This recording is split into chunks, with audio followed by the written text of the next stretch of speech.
Ladies and gentlemen, we are back. I don't know, the world's about to end, so why not just go ahead and go out in a blaze of glory with Blaze. another episode of Aquarian Anarchy. We are back. Let's rock and roll. Like it.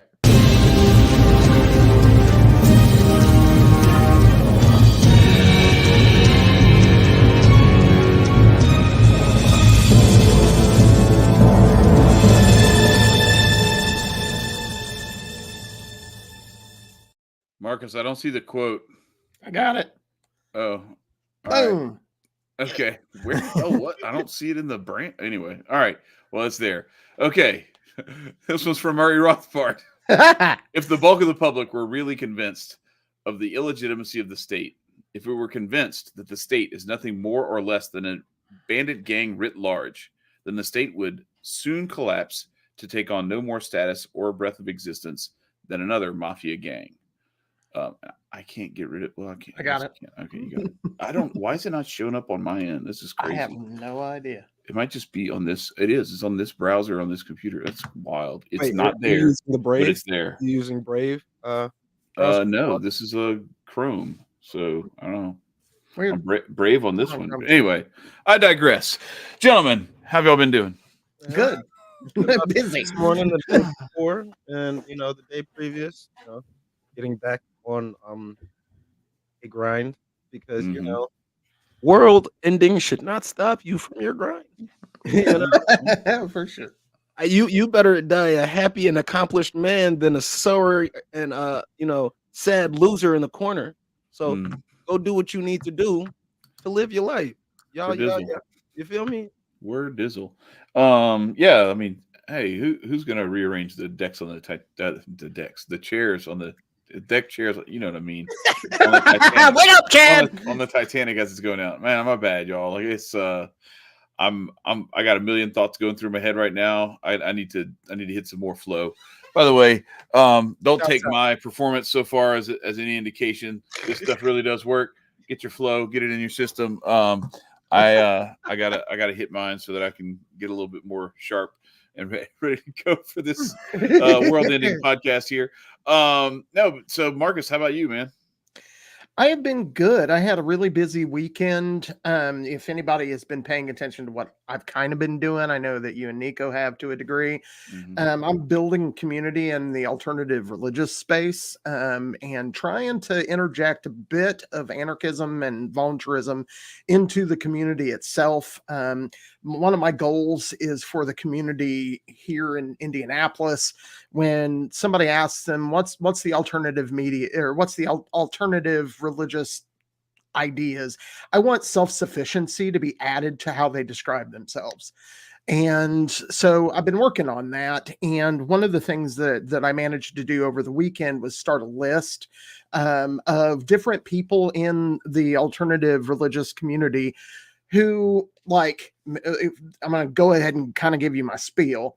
Let's say that you're pagan, right? Or you're some other weird religion.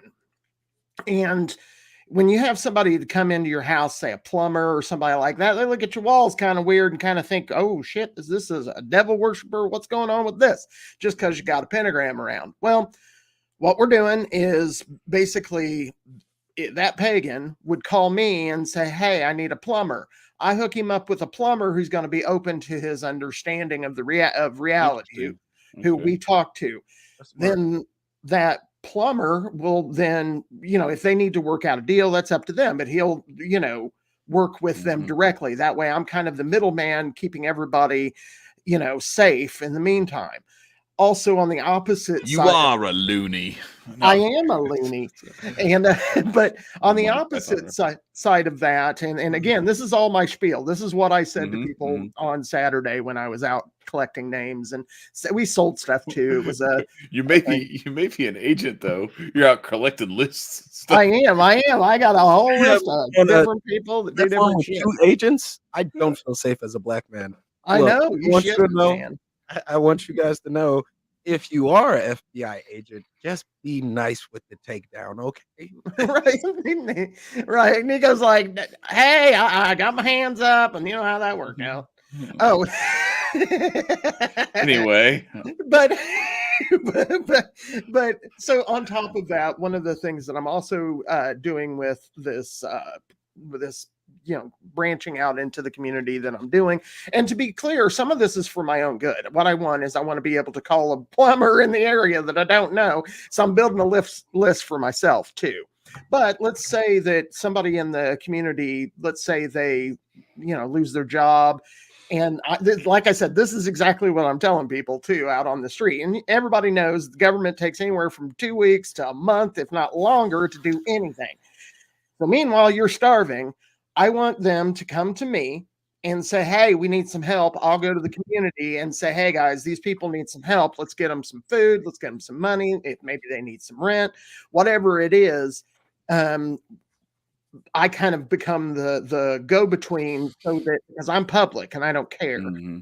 And that way it kind of keeps things on the down low. So I started doing that this weekend. It was really effective. I also talked to a lot of the leadership of the group we were raising money for all of that. And anyway, so got integrated into more into the leadership in alternative religion in Indianapolis. And so that's pretty far on the way. So I've been busy. So Goad wants to know if you have a FISA warrant for collecting this list. Not yet. But once I do get it, once I get that, then we'll be all right.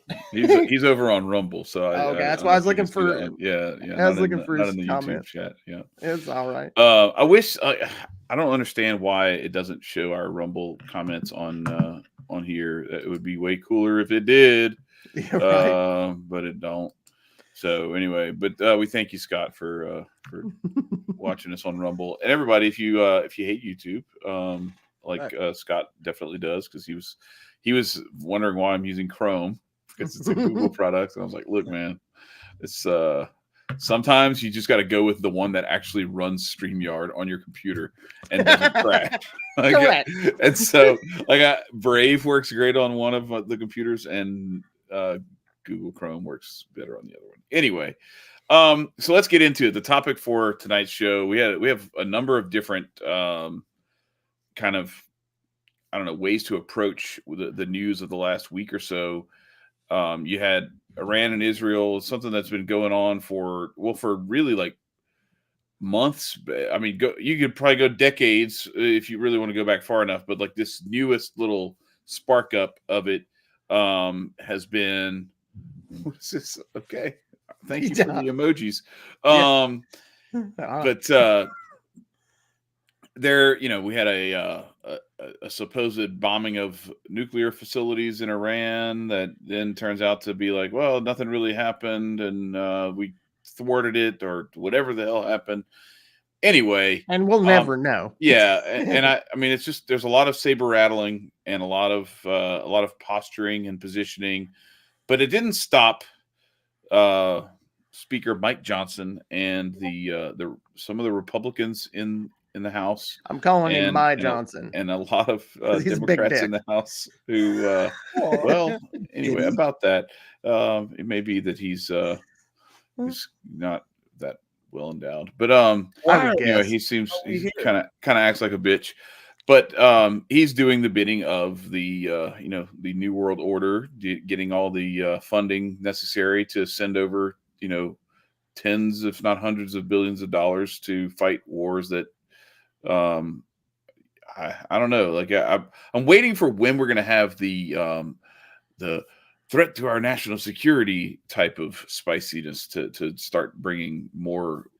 Because you got to get the right involved in it. Like the right has been like, hey, why are we doing this stuff? Why are we fighting this stuff in Ukraine? Yeah, they need a false flag. Yeah, we got to have like some stuff that's really like coming home before anybody gets. So then you have the Donald Trump trial, and this guy lights himself on fire, and he writes this whole manifesto about like Ponzi schemes and Wall Street and the I don't know, the global elites too. Like it all seems to be like this. Synthesizes the Matrix in one big ass manifesto. Mm-hmm. That's what he.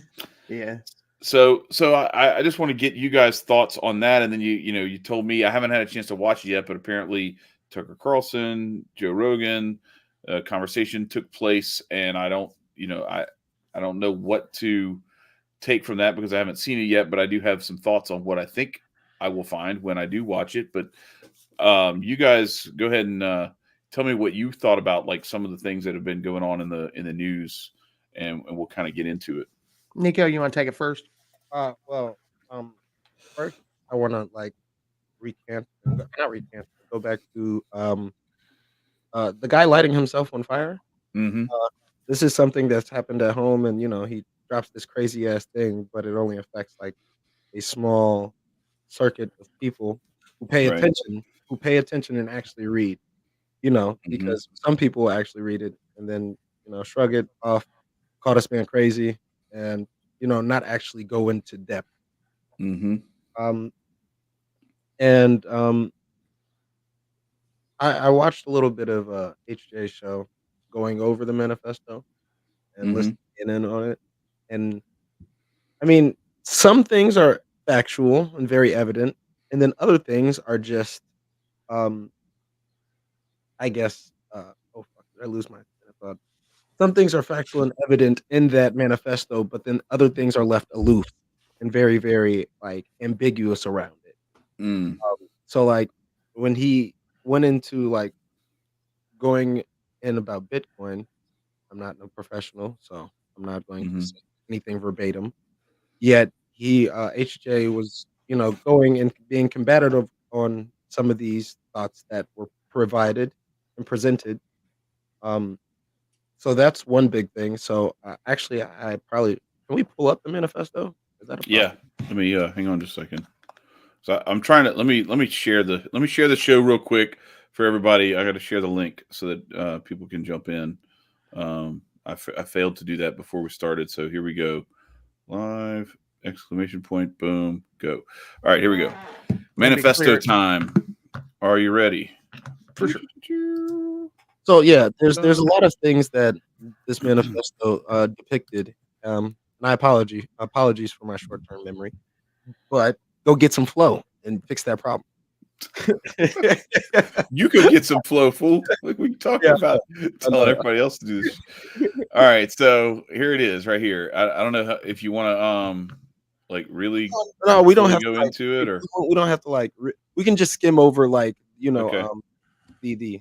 Yeah, so he talks about like if you learn a deal about Ponzi schemes, you'll discover that our life is a lie. Blah, blah. I mean, it's kind of like what you're talking about, like that it's basically like the Matrix, and it's this it being synthesized. He's actually talking to you like he's revealing some new truth. Like you didn't know this, guys, but wake up. And if these words are true, it's an act of revolution. Right. And then he started about Peter Thiel and to be SVB clear, and all that stuff. Peter Thiel is kind of a tool, and he is a globalist piece of shit who pretends to be a libertarian. Right. And so that's the thing. And so it's funny that you say all this stuff because you had asked me, Nico, right before we came on about that guy is. I'm kind of ignorant. I'm sorry for my ignorance, but I don't know who the fuck Peter Thiel. Yeah, he's one of the globalists, and I think he was the founder. Was it eBay or PayPal? One of the two. Okay. But he was the founder of one of them. I can't remember which one, but he's a. It was overstock.com, right? Okay. I think that's what it was. Yeah. But anyway, so let me jump in right here because this is I'm right. It's PayPal. Point. Oh, it is. Okay. Well, there you go. All right. Didn't he start overstock.com too? Maybe. I don't know. Maybe not. Maybe that was somebody else. Anyway, I'm sure it was somebody else. If it wasn't him, it's only two choices. It's either him or somebody else. Do you think? That's a pretty good binary I created there, isn't it? Oh, shoot. Anyway. Go work for government. I'm retarded. Okay, so what I was going to say is it's interesting that this comes up in the midst of this thing with this Tucker Carlson interview with Joe Rogan, because I'm going to pull this up back on screen.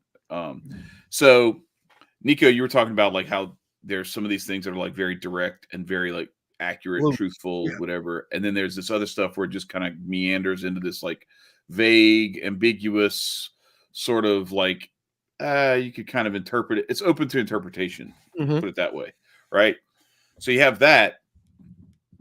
I think that's also a lot of what you see from like Rogan. I think Rogan in a lot of ways is just simply like being curious about things and doesn't know some things. But then you can also kind of see sometimes where he like gets a little too close, or one of his guests gets skewed. He'll like reel it back in. You know, I gotta say there was some of that with Tucker for sure. So all right, so that's what I was going to say is that I think there's probably going to be some of that, but then there's also I've been watching Tucker Carlson for a long time, and when I say a long time, I'm talking about watching Tucker Carlson on Crossfire on CNN in like 1994 in my dorm in college, and I've been watching how he has gone through life. Yeah, well, just how he has like approached things, and I mean, he's always been conservative. He's always been more on the right. But then when he was there was an event about 9/11 or something like that, or something, and Adam Kokesh, one of our the guy who brought me and Marcus together to be friends, Adam Kokesh is out there talking to Tucker Carlson and interviewing him about 9/11, and it was basically just like, you're stupid if you don't believe the official narrative, and everything else is just ridiculous conspiracy theories. And I was just like, so we don't ask questions. Hold on, wait. Okay, gotcha. Go watch it. Go watch it. Yeah. So, well, right. Okay. Yes. Go watch it now. What's different now, Nico, is 20 years later, it's very convenient. Oh yeah. To be people on this wave. For people to be on that wave. And not conscious. Yes. You know, talking about the now that the war has been fought, we've already pulled out of Iraq and Afghanistan, and that's like a thing that we're not doing anymore. Now it's cool to be. He's a sunshine patriot, is what. Yeah, well, I mean, it's to me, I think it goes beyond that. So this is what I'm saying is that, like, to merely call him a sunshine patriot or whatever you want to call him, like a bandwagoner or anything like that, I think would be giving him too little credit for how good of a CIA operative he is. His job. Putin exposed him for failing, right? Okay. I believe he did. Do you believe that people fail? Have you ever seen The Recruit? Yeah. No, you ever seen The Recruit with Colin Farrell and Al Pacino? I have not. It's a movie that you go to CIA school and you fail, and that's when you get the knock on the door from the guy who's going to have you in Mission Impossible, off the books, disavowed. You don't really exist. Here's your job. You're officially this undercover. You flunked out of CIA school, aka we have real work for you to do.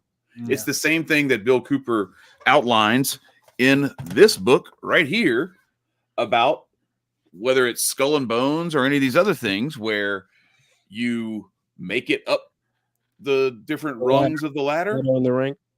Yeah. Or they'll have you do a test. And if you don't piss on the crucifix or jerk the guy off in the coffin or whatever the thing is, then they pat you on the back and they say, good job. You did the right thing. We were just testing you. And then you never advance. But if you do those weird, disgusting things, you get the same pat on the back, except you go into the next room. Right. Because you advance to the next level. You have passed that. You passed that test for them to be able to get whatever they want to get out of it, because they videotaped all that stuff. That you're a sick, twisted individual. Yes. And they videotaped it all, and they will ruin your whole life. And anyway, whatever. So what I'm saying is that what Tucker Carlson represents to me, this is just me, like seeing things the way I see them, is he will dance around the things that everybody's kind of already saying and thinking. Was he anti the shots 3 years ago? No. Is he now? Yeah. Right. Like all 100%. Those kinds of things. He will lead you to slaughter. Right. And then those of us who were too smart to get slaughtered, he will say, yeah, I was with you guys. So A bandwagon fan, a bandwagon ass. No, he's You not know. no. What I'm saying is he's not a bandwagon fan. He's would waiting be until like it's when you safe. jump on. He will lead people to destruction, Mm. and then the people who don't fall for it, he will talk to them like he's one of them, so that he can try to find the way to lead some of them to destruction. Because some of the people who didn't buy into the official 9/11 narrative, or didn't buy into the official 19 narrative, or didn't buy in for the wrong reasons. Mhm. They didn't buy in because they had some other thing, some other Because they hang-up. think the world's flat or something. Yeah, right. Some, and so yeah, I imagine eventually, like, hell, he might be like, guys, I told y'all the world was flat. I don't know, like, where he's. But Well- my point is that I anticipate I will be watching this thing, and I'll be like, oh, I see how you stopped short of going there, and I see how you. And he go ahead, Nico. I missed what you said. No. I was just continuing on to what Chad said. You know, they bring up in conversation, and Joe Rogan did shut down a lot of things, and I believe Joe Rogan's the op. I think they both are. I think Yeah, they just play in different sides, and that's a good setup. Think about it like this: if they're both ops, then wouldn't it be really smart to have Joe Rogan look like he's the op, and have him stopping Tucker from talking about certain things? Yeah, making Tucker, because then it gives or some challenging cover. him. Right, it gives cover to Tucker to be like, look, Rogan wouldn't even let him talk about that.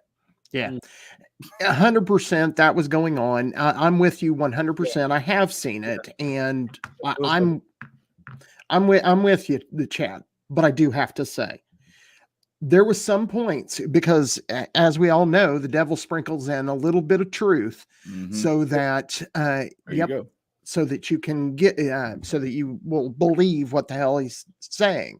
One of the things that I found particularly interesting about the conversation was Tucker made the point that they were talking about aliens. And Tucker said that about aliens, really? Yeah, they talked about it. Dude, they talked. It's like 3 hours long. I mean, of all the things that are going on that are really like important right now, we're gonna talk about aliens. It was because it was in the seat. Oh, I can't. You didn't watch this, man. I know. I'll watch it, and we'll talk about it some more next week when we. Sure. But the thing he had to say about aliens, I found particularly interesting, because he doesn't believe they're aliens. He believes that they are spiritual beings that we sometimes see. And I agree. I agree. That's a great way. That's a great way of like exactly what you said. So keep going, because this is interesting to me now. So he's talking about that. Now he refused to call them anything specific, and he said that some of them are good and some of them are bad, but they are spiritual entities, he believes, that have always been here and always will be. One of the things that I found interesting was he used the dropping of the bombs on Nagasaki and Hiroshima to be the time where a shift changed. He said in the past, before that event, before we had harnessed godlike powers, I'm not saying I'm saying that's what he said, but godlike powers, he said, before that, we would have most people in the world would have said that these are the things that you see in the sky are of a spiritual nature, those kinds of things. He got into that. And I think that he's actually telling the truth there. And because I have some reservations about aliens myself, because they're awfully similar to what fairies and craziness used to be years ago. So they play along the same side. One's magic, one is science, but they're actually one and the same. Correct. And so I found that interesting. And I like I said, I really think that it is worth your time to watch. And I think that anybody that listens to this should check it out too. That's Tucker Carlson back in CNN days with his little boyish hair and it kind of looks like what was it, Chris O'Donnell, the guy who played Robin in the Batman movie. You're right, he does. And but he had his little bow tie, and that's funny. Yeah, there he is. Anyway, so continue. Yeah, so I will watch it, and I'm very interested to see, because I have my thoughts on. Do you understand what I'm saying though about how he will bring you close? He'll say some of the things that he knows you already believe, so that you think he's like on your he's side. with it. That he's with it. That he's like that he understands things on a level that all the stupid people you talk to all the time don't understand it on. And like Tucker gets me, that kind of thing. And then it's just like, but it's to the point where he's the wrangler. He corrals you like, okay, wait. Don't open that file. There's nothing there. You don't need to look there. Why would you look there? You know what I'm saying? Like, that was certainly going on. And I do think that you're onto something with ridiculous with Rogan, kind of, because like they were talking about, Rogan's always been up. Yeah, I agree with you, Nico. You're not going to get. I love Joe Rogan. Don't get me wrong, Joe Rogan. If you ever see this podcast, you're still an op, but like, bring us on, and we'll challenge you on whether you're an op or not. But I agree, because you don't get to that kind of level without being an op, in my opinion. And then like the kind of conversations that he has, he restricts them a lot. The thing is that when it's certain people that are brought on, so say for example, he had Graham Hancock and some other guy, an actual archaeologist. There was an actual archaeologist and Graham Hancock, and they're going back and forth. And I was listening to it while I was at work, and I'm like, okay, well, Joe allows his false sense of skepticism and disbelief on what we're told. He allows that. He does the same thing Tucker does. Like, but he doesn't do it to the degree Tucker does it to.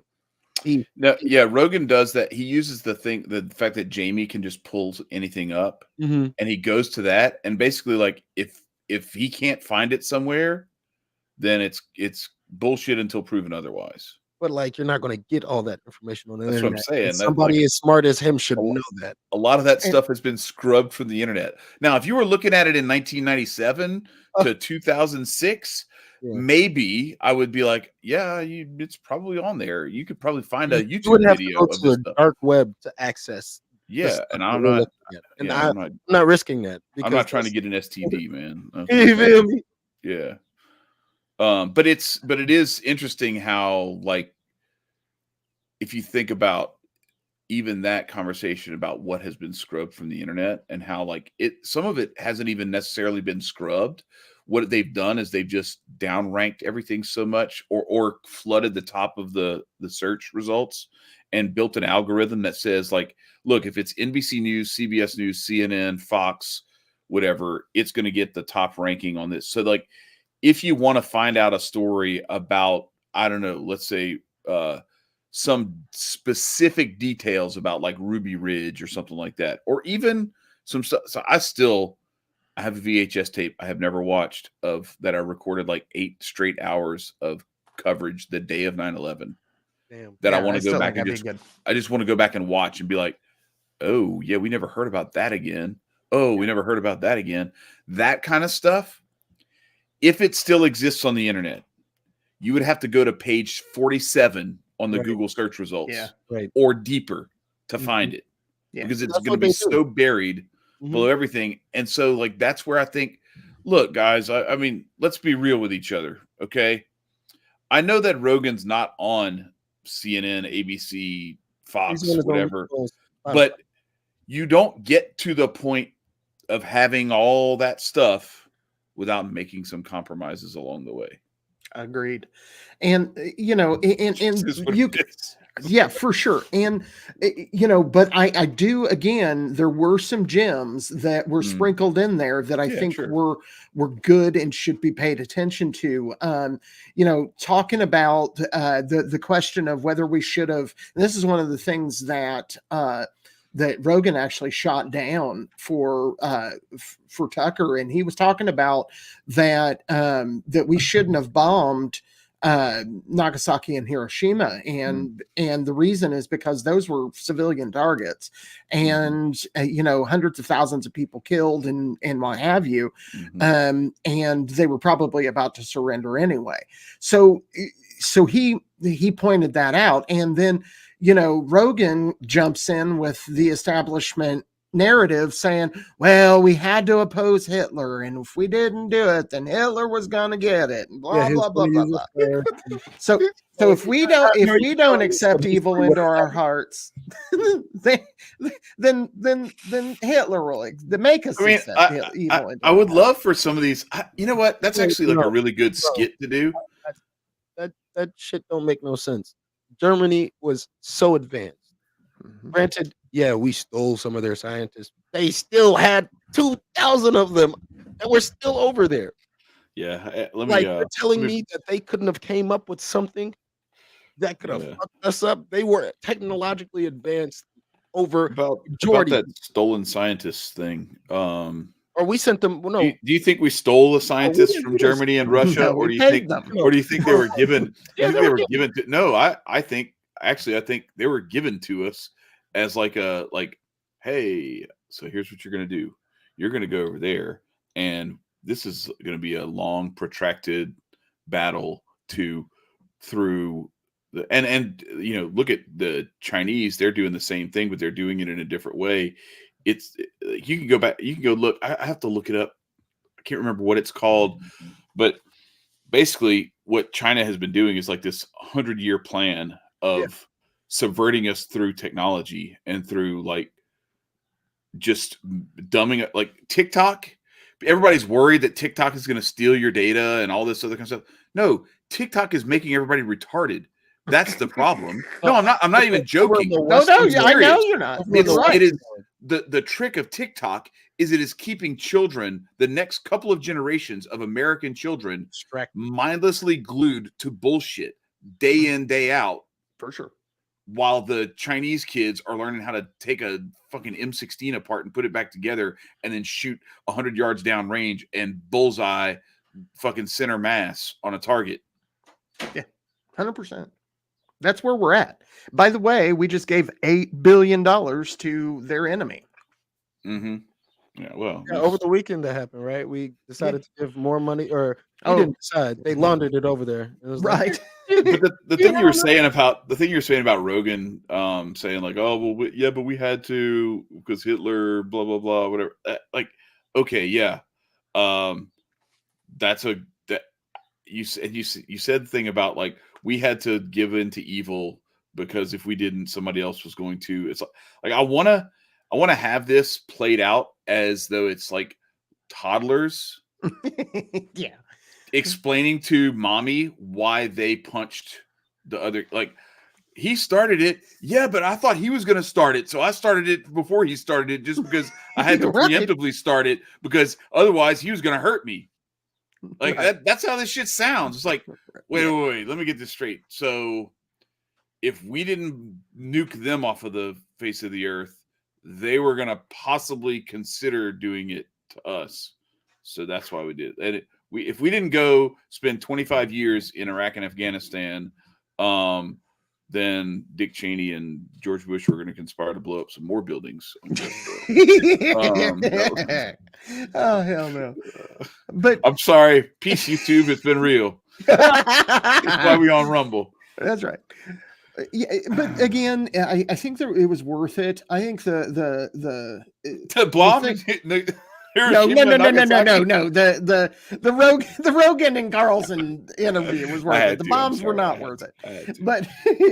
But speaking of bombs, that's another thing that they were talking about. They were talking about Ukraine and whether or not I think that Rogan and Tucker are ops or not doesn't matter.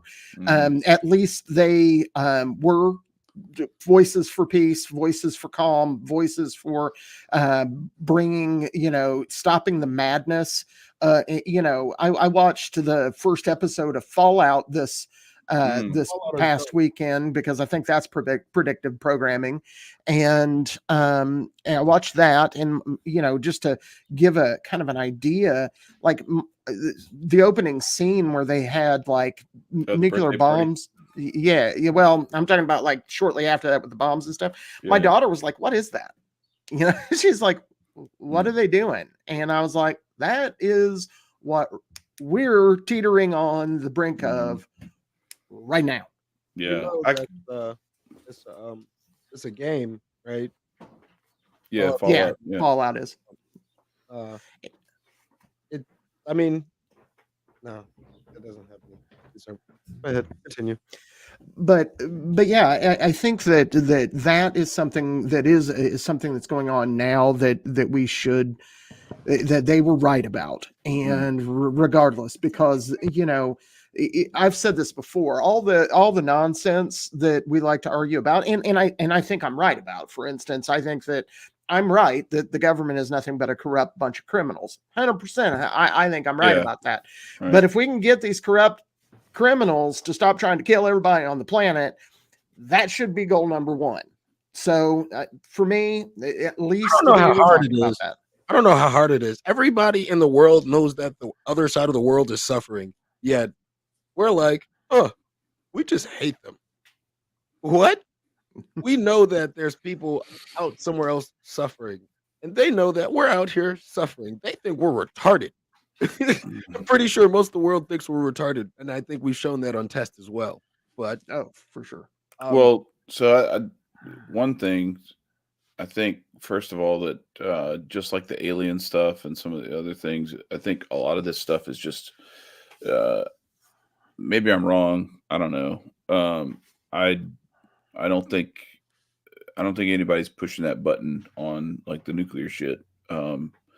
Because I think that the whole Hiroshima Nagasaki thing, it served its purpose, and it had nothing to do with what Rogan was talking about, supposedly about like we had to stop Hitler or anything like that. It was basically like, look, guys, we have this. We didn't even bomb Germany. Right. No, I know. We bombed Japan. Well, I mean, yeah, that was just like the old Animal House line. It's like the Germans didn't bomb Pearl Harbor either, like that's it's like anyway. The point I'm making though is that like that was a display. Had nothing to do with actually like look what we can do. Military targets or anything. It was basically like, look who wants it next kind of thing, It was a threat. Yeah, and so if you think about it from that standpoint, that show of force was all that was needed to like basically make it to where you can wave this little threat anytime you want it. But I think there's no intention by any of the people who actually wield that power of actually using it any more than I think that like the whole alien threat, like all it is it's a way of like waving that thing so that people will act a certain way in response to that. Think about it. One person presses a nuke, everybody's pressing their nuke. Yeah, and then it's over. There's no point. We don't even. Yeah, we're not even worried so about. What they do is they preemptively strike you with the fallout. Then they tell you all these celebrities are getting bunkers. Then they hit you with this fake news that isn't real news, but it's fake news, but it's real news, I guess. And so now everybody's like, "Oh my God, we're about to die." No, you're going to die from something else. Okay, so like, I mean, they gave a great test run of that with what happened 4 years ago. For sure, fear is definitely everything else. Fear is definitely the tool. But let's take some of the logic that we've examined of current events. So we're being told to be fearful of a lot of things, and I think the Tucker Carlson interview showcased the fuck out of all the different weird shit we're supposed to be afraid of. It definitely puts that out there. But at the same time, it did have that string of, okay, who do you align with?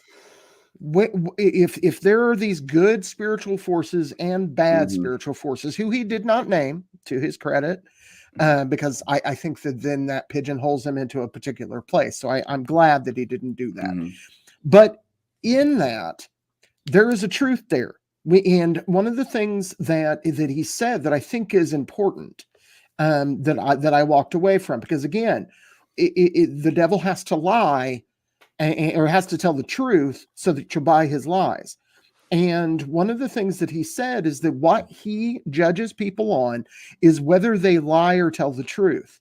And that is a really, really good gauge of, even if you're trying to do what's right. If you have to lie to do it, that is probably not something you should be doing. So I think that is a really good advice.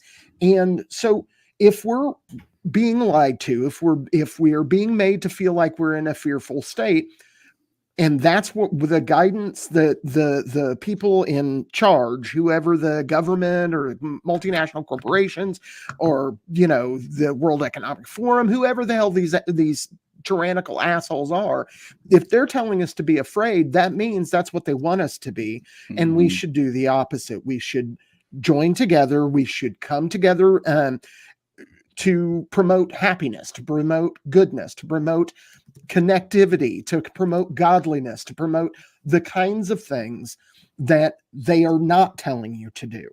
So for me, what I really glean from it is a bit of hope, because if they are having to scare the shit out of you, that means that not everybody's buying this bullshit anymore. Yeah. You know, looking at the guy that caught on fire, the first thing that caught himself on fire, you know, the first thing I thought about was, I did an article for Adam on the burning monk. And if people I thought about that too. I thought about that same thing when I saw this. I was like, this is going to go well with the burning monk conversation. Because that was in Vietnam, wasn't it? Yep. Yeah. And if people don't know, what the burning monk did is, and I'm going to make this very short, but it's actually a somewhat long story. But the burning monk burned himself because the majority of the people in Vietnam, this is pre-Vietnam War, but right before the Vietnam War. And it would have been South Vietnam. Basically the people, the primary religion in Vietnam was Buddhism. But the ruling class, the psychopaths that ruled that area were Catholic. And so they made a bunch of laws where you couldn't be Buddhist, more or less, in a country that was over 90% Buddhist. And they didn't have any hope. So the burning monk tried to get attention brought to that, and to be clear, it was successful. The Western powers came in because of that, and because of his demonstration, and basically stopped that from happening. But even in that article, because I was celebrating a freedom fighter who did make a change, but even in that article, I said, I hope this never has to be done again, because the kind of desperation that you have to have, regardless of what your cause is, the kind of desperation you have to set yourself on fire and kill yourself in a very painful way, that's not the kind of desperation we need in our society. And if we have more of that, we need to start realizing that, you know, all that stuff they've been doing to make people into psychopaths, that shit's working. So yeah, well, I think it's also like you got some, and so like we were talking about this earlier, that, you know, Uncle Hotep had, I saw him retweet a guy who said something about, like, you know, isn't the MK Ultra sacrifice supposed to like reveal the plot before they sacrifice themselves? And I was like, well, if you look at this, where is it? Hang on.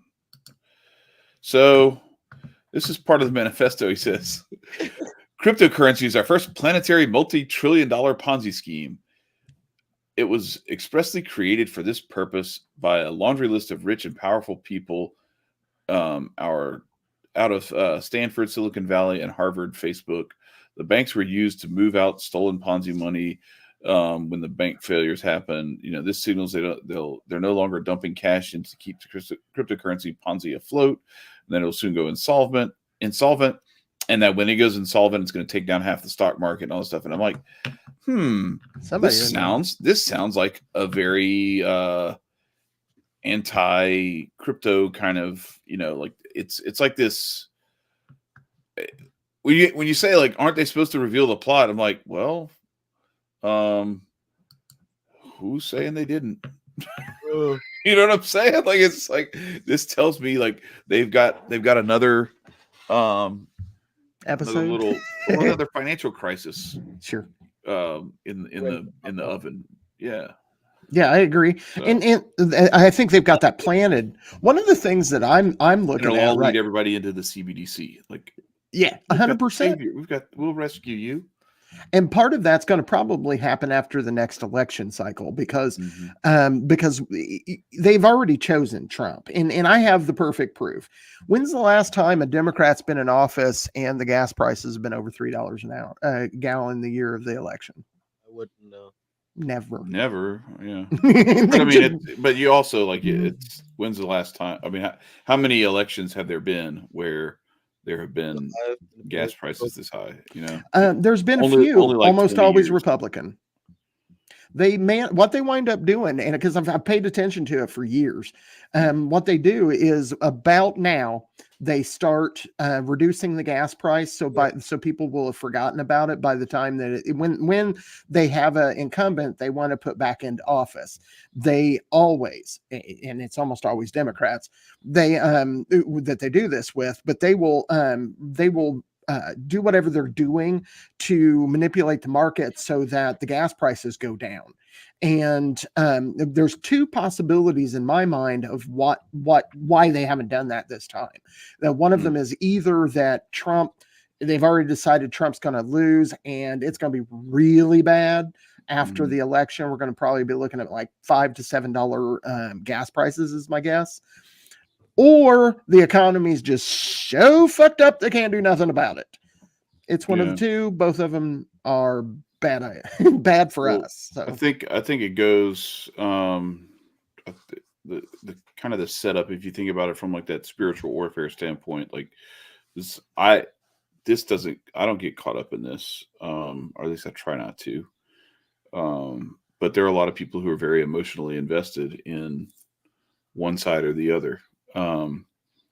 And so either it's going to be, Trump wins, and then you're going to have the backlash from the people who think he's the horrible things that they think he is, which, whatever, whether you agree with that or not, doesn't matter.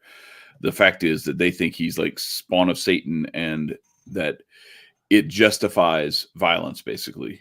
Just him being in office justifies violence and destruction and burning shit and whatever it takes. And anybody who looks like they might be responsible for him being in office is a target, hope you don't live in a house that, I don't know, has the lawn mowed, because that might be enough to be like, you obviously mow your lawn, so you must be an elitist. We're coming to, you must be a Republican. I don't know, something, whatever. The flip side of that is that if somehow he doesn't win, I guarantee you that all the stuff is going to be about it. It was a CVS operation. I'm not going to say the other word because apparently that gets us banned from YouTube. But that they, what they do in CVS, like in San Francisco and stuff, right?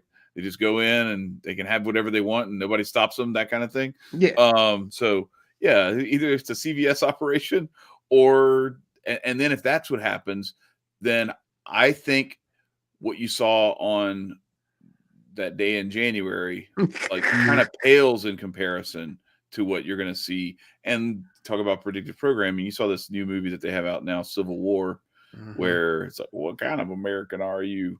And apparently it's like the people from California and Florida, like banding together to like, I don't know. It's weird. They have like F-16s and shit. And it's bizarre. It's like Red Dawn meets, let's see, drop already? The Purge. Yeah, it was like this weekend. It's like Red Dawn meets The Purge. It's very weird. They're pushing for it, boys. Yeah. So for sure. Forever.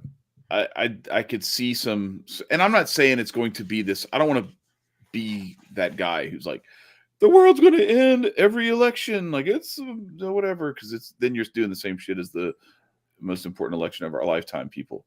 And that's not what I'm saying. What I am saying is that there's going to be some stuff that's going to happen that's going to be very suboptimal for some people. And all of if you're hell bent on devouring souls and leading souls to perdition, then you can play the long game. Just like if you're poisoning the ocean to where the whole water supply of the world is going to be poisoned, you got all the time in the world. Now, if the whole water supply is already poisoned, if you don't want people to die, you need to unpoison it immediately, right? So you don't have time. Right. So like when there's good versus evil is always more willing to compromise than good is, because good sees any shred of evil as antithetical to good. And evil is just like, we'll let you have that. Just like what you were talking about with the devil and the lies and telling a little bit of the truth. Like, yeah, he'll let you think that like certain, like there was the Saint Nicetas of Novgorod. He gets visited by what he thinks is an angel. And the angel tells him, look, you've got too much stuff to do. Why don't you just let me pray for you? And you just study the Bible instead. And so he studies, but he only studies the Old Testament. Doesn't study any of the New Testament. Doesn't read any of the New Testament. So he's going around. He's got all the Bible memorized, but some of the other like monks and everything notice that he's only quoting the Old Testament, and mostly it's like the legal stuff, like the juridical, Levitical type stuff, right? So he's like, it's bizarre how this guy has become like this very intellectual and scholarly, but very like legalistic, pharisaical kind of monk. And just so happens that this angel is like a demon that's just like in the corner, just kind of like doing this, like just, pretending to pray. And meanwhile, this guy's soul is being compromised because he's not praying anymore. Right. And so like, if you think about it from that standpoint, it's like, okay, well, so was everything that he told Saint Nicetas to do evil? No, like reading the Bible was a good thing. Nothing evil about reading the Bible. He didn't tell him, here, read this book of Satan. He said, read the Bible. Right. Just only read this part, and I'll pray. You don't pray anymore because praying is for pussies. You don't need to do that. That kind of thing. So like, we got to be very careful that the stuff that we're listening to and participating in is not the kind of stuff that leads us that way. And that's where I think some of this stuff, there's going to be some people who are going to be upset one way or the other, and they're going to have their justifiable reasons for it, because Biden's a piece of shit asshole and Trump is a piece of shit asshole. They're both like I've said this before. Masters are piece of shit assholes. The only time politicians are telling the truth is when they're telling you how corrupt and evil their opponent is. Because the rest 100%. Of the time, when they're talking about themselves not being corrupt and evil, they're lying. Right. So keep your head on a swivel, take care of your own stuff, and don't let this other stuff get you too up or down. Keep an even keel about it. Keep your head on a swivel so that you can navigate appropriately. You don't want to not pay attention, but you don't want to obsess about it and put all your hope and everything in it. Now I'm gonna add to that. I'm gonna put a little spin on it. If they want you afraid, and they want you in whatever state you need to be, or that for them to get what they want, right? What we need to do, my reaction, because I have zero control over whether they blow this planet up or not. There ain't nothing I can do about it. If they decide to push the button, then I'm done. So there's not a fucking thing I can do about it if it is true, right? Marcus Aurelius tells us very clearly that we should not sit around and worry about shit, because what are you that you can't control? Because what are you going to do about it? Right. So it keeps you off the shit that you can control. That's the worst part about it. For sure. And so if what would you do if that is true? If it is true that they're going to blow up the world next week, what are you going to do? You know what I'm going to do? I'm going to try to get closer to my community. I'm going to love my family more. I'm going to hold my friends a little closer. I'm going to reach out to people and start trying to make it to where if something crazy happens, Mhm. I'll be all right. In other words, do the work anyway. Yeah. Stop focusing on what you might be afraid of and start focusing on what you can do, what you can actually do to improve your life, your relationship with your family, and your relationship with God. Because if the bullshit they're telling you is the truth, and if we are in the end days, is that not what you should be doing anyway? So, my advice is to stop being afraid and start spreading love. Bingo. Start going out and doing everything you can to make today, not tomorrow, today, a good day. Bingo. Right on, brother. Nico, you got anything to add? Hold your loved ones close. Don't bicker about simple shit. Also, stay focused. Stay focused on what you need to do, what you need to take care of on a day-to-day basis. Like, so as not worrying about World War III, because you can most definitely have a bee allergy and all of a sudden a beehive drops on your head. So it's like there's some shit that can happen to you really random and odd as all hell. But it doesn't mean that you should go out fearing beehives because you have a bee allergy. You know? That's right. That's right. So like just pray to your people, pray to your gods, pray for protection. Yeah, you know, and just show love. That's all. That's right. And Like Mark always, said, do the work. that's right. And as always, stay free. Peace, y'all.